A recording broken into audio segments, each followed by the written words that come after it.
Imagine you're with a friend who has asked you to show them how to do something that you're an expert in. They know nothing and need to be taught. How do you go about doing this? Most of us are more familiar with being in the shoes of the student and not the teacher. And when we're put on the spot like this, we're confronted with an interesting perspective, seeing knowledge from the perspective of the one who has to communicate it to someone else.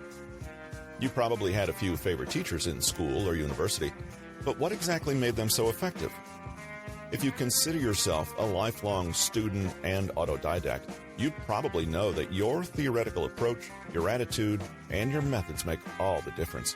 In this book, we'll be looking at learning, but through the less common perspective of a teacher.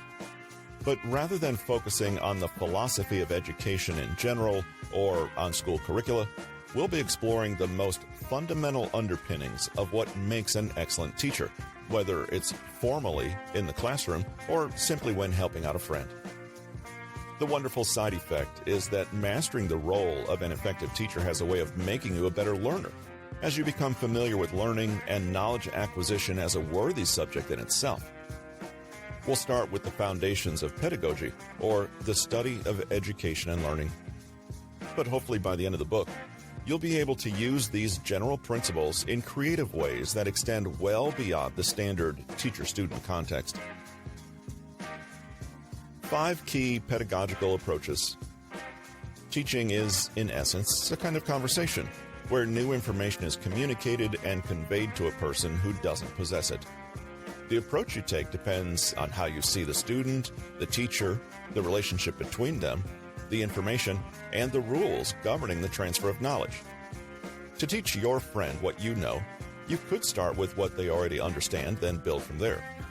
For example, you teach a basic principle first, or draw on their existing knowledge of concepts to expand and introduce something new. You strengthen this new acquisition by engaging in problem-solving tasks. Your role as a teacher is basically to lay out a useful obstacle course for your student, who, in moving through it, learns new things. This is called a constructivist approach. This is a great way to teach complex ideas, and it works because it builds these major concepts up from smaller, simpler ones. The student masters these, then moves on in a structured way. For example, students often learn an instrument in this manner. First, master the scales, reading music, and basic handling of the instrument before moving on to more and more complex combinations of those skills.